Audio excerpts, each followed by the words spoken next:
In the year 2781, humanity completed the greatest and most terrifying structure ever conceived. They built a cage around their own sun. But this colossal shroud was not built to keep something in. It was built to keep something out. And in their desperate act of self-preservation, humanity traded the warmth of daylight for the cold certainty of being invisible, plunging their entire solar system into a permanent, engineered twilight. For 300 years, the plan worked. Sol was just another cold, silent point in the void. 300 years, humanity lived under a sky without a sun, without a moon, without stars. They were safe. They were alone. They were prisoners in a fortress of their own design, a system-wide tomb built to shield them from a predator that hunted the light of creation itself. Generations were born and died without ever feeling true sunlight upon their skin. The concept of day was a myth, a story told to children about a time of unbearable brightness. Society had recalibrated itself to the dim. Photosynthesis was an industrial process, confined to colossal, fusion-powered biodomes that floated in the upper atmosphere. Human psychology itself began to shift. Agoraphobia became a common trait, an evolutionary preference for enclosed spaces. The children of the dim were creatures of the shade, their eyes larger, their senses attuned to the subtle shifts in artificial luminance that dictated the rhythm of their lives. They had forgotten the fire of their birth. They had traded their star for survival. It seemed a fair exchange. They had no memory of what they had lost, and only the archives, the ghost data of a bygone era, held the records of why the sacrifice had been necessary. They held the terror. It was first observed in the year 2254, an anomaly logged by a deep space quantum sensor array near Neptune. A star, 75 light-years away, in the constellation Aquila, had vanished.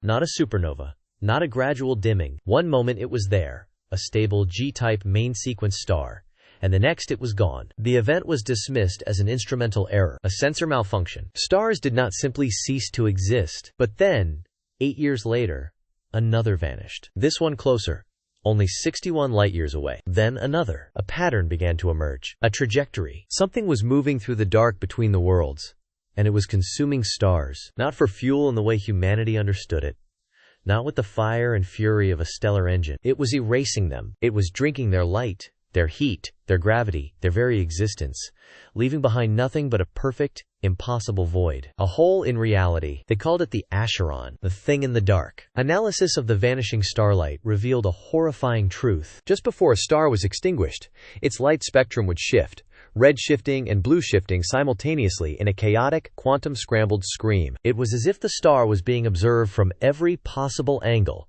in every possible dimension, all at once. The consensus was inescapable. The Acheron was a predator that hunted via quantum observation. The very act of a star emitting light, of it being knowable to the universe, was what made it a target. To be seen by the Acheron was to be marked for erasure. It didn't travel to the star. The moment it perceived the star was already gone, and it was heading for humanity. Its path was unwavering. At its current rate of consumption, it would perceive Sol's light, and thereby erase the entire solar system in approximately 500 years. Panic gave way to a cold, unifying terror. War, politics, wealth, all of it became meaningless in the face of absolute extinction. Humanity had one goal: to go dark. Thus began the shrouding, the single greatest undertaking in the history of the species. For 2 centuries, every resource from every planet and moon was poured into the project. They constructed a multi-layered, quasi-crystalline shell on an orbital plane just inside the orbit of Venus. Its outer layer was made of metamaterial zero,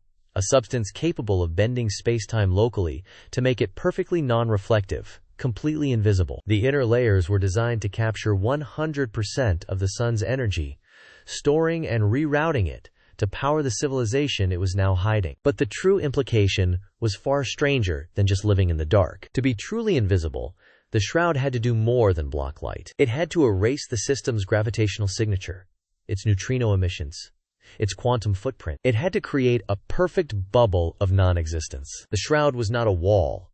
It was an event horizon generator. It didn't just hide humanity. It disconnected the entire solar system from the rest of the physical universe. On the day it was fully activated, the stars vanished from Earth's sky, not because they were blocked, but because in a very real sense, the sky was no longer there. For 3 centuries, silence was all there was. The Acheron continued on its path, but it passed by the coordinates where the Sol system should have been.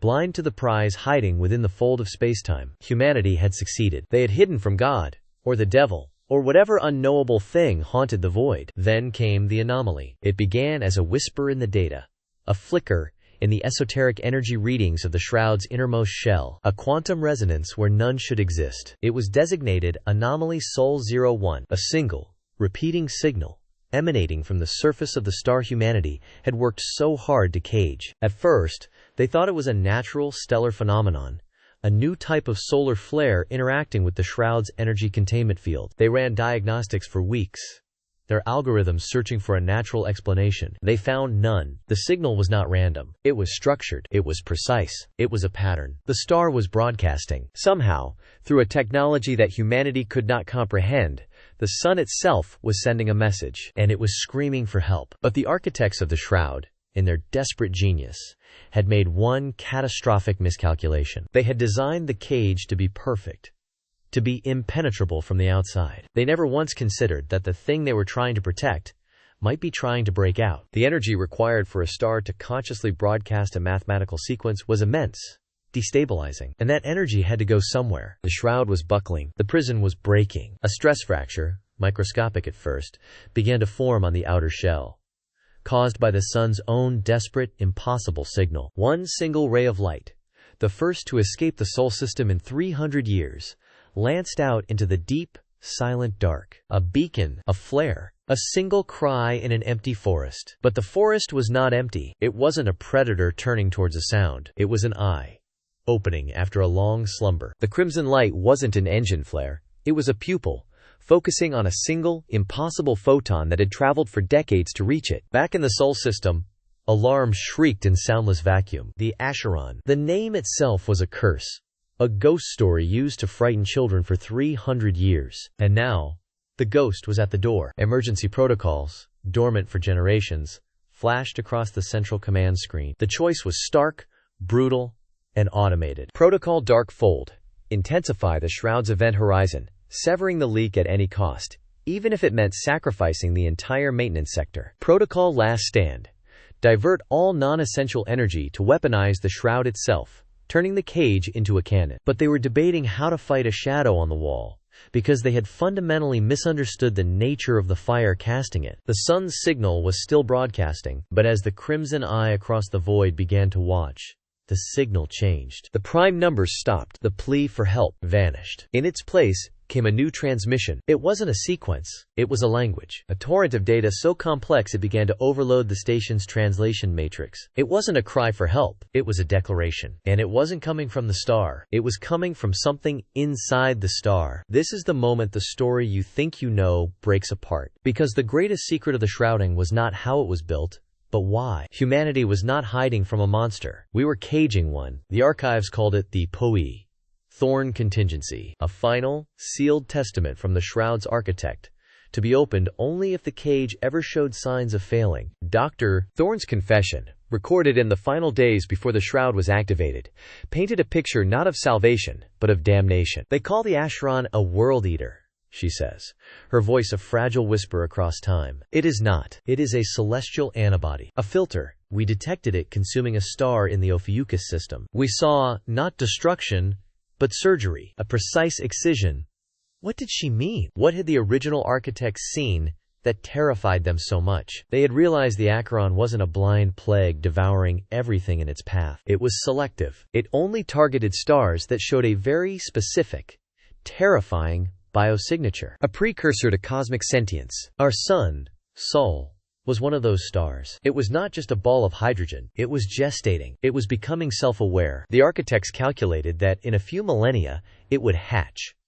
And they had no idea what it would become. A god? A demon? A consciousness the size of a solar system, with the emotional maturity of a newborn. They only knew one thing for sure. The signal, the cry for help, it's a lie. Her recording continues. It's mimicry. The entity inside Solel learned it from our own deep space probes from the 21st century. It's showing us what it thinks we want to see. A damsel in distress. So what was the shroud? It was a womb, an isolation chamber, a desperate, insane gamble to keep a nascent god from being born, and to hide it from the galactic immune system that was coming to abort it. Humanity hadn't saved itself from the Acheron. It had interfered. It had protected the very thing the Acheron was trying to cleanse. We were not shepherds protecting our flock. We were cancer cells, protecting our tumor. And for 300 years we have been feeding it, nurturing it, with the 100% of solar energy the shroud was designed to capture and contain. We built the perfect incubator. Now the thing we imprisoned is waking up. The crack in the shroud is no longer just a leak. It's a doorway being forced open from the inside. The question was no longer how to hide from the Acheron. The Crimson Eye in the dark was not an enemy to be fought, but a consequence to be faced. A bill, 500 years past due. The true question, the one that paralyzed the commander and every soul in that room, was this. Who is the real monster? The silent, distant purifier that is now on its way? Or the screaming, infant god in our own backyard, a god that we have raised and which is now trying to break free of its crib? The commander's hand, which had trembled before the choice between two failed protocols, was now perfectly still. She drew it back from the console, not in indecision, but with the cold clarity of a surgeon who knows the patient is lost, and the only choice left is how to sign the death certificate. Her voice, when it came, was a calm, steady wave that washed over the panic in the control room. Override, she commanded. Override all emergency protocols. Authentication. Commander Eva Rostova. Final dispensation. The Thorn contingency wasn't a warning, Rostova said, her fingers moving with purpose over a manual input terminal, bringing up a raw command line. It was a final directive. We were never meant to fight the filter. We were meant to maintain the cage.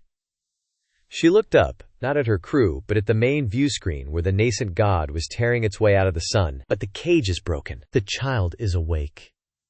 Her gaze was fixed on the chaos unfolding in the star. We can't control it. We can't reason with it. We can only give it one final gift. At her command, the station's archives began to spool. 3 centuries of shroud data, a century of pre-shrouding history, every scrap of art, science, philosophy, and folly humanity had ever recorded. Then, she designated a second target, not the sun, but the distant, approaching Crimson Eye. The data packet for this was stark, simple. The complete and unaltered text of the Thorn contingency, the full confession of their species, and a precise, real-time map of the Sol system's vulnerabilities. To our child, Commander Rostova whispered, her hand now hovering over the final button, a strange peace settling on her features. A memory, a chance for it to be better than its creators. She paused, her eyes finding the red dot in the void. And to the antibody, an admission of our failure, and a key to the infection. 2 silent beams of pure information lance out from the station. The first, the legacy, a chaotic, brilliant spectrum of human experience, strikes the heart of the soul entity. The second, the apology, a cold, white line of pure logic and surrender, shoots across the darkness to the Acheron. For an instant, the violent thrashing of the sun god ceases, as if shocked into stillness by the sudden injection of 300,000 years of laughter, war, and love. A tendril of pure energy, wider than a dozen Earths, extends from the newborn god, and silently erases the monitoring station from existence. There is no explosion, only a quiet, perfect absence. But the second message has been received. Miles, then light years away, the red eye of the Acheron contracts, and in its place, a wound opens in the fabric of reality. The wave of absolute nothingness collides with the screaming, infant consciousness of the sun. The screen floods with a light that is also darkness, a silent, apocalyptic battle between creation and correction, between a child that should never have been born and the silence that must inevitably follow. The story of humanity is over, but the universe is filled with such stories, written in the language of dying stars and impossible physics. To witness the birth and death of other worlds, other ideas, and other truths hidden in the dark, subscribe to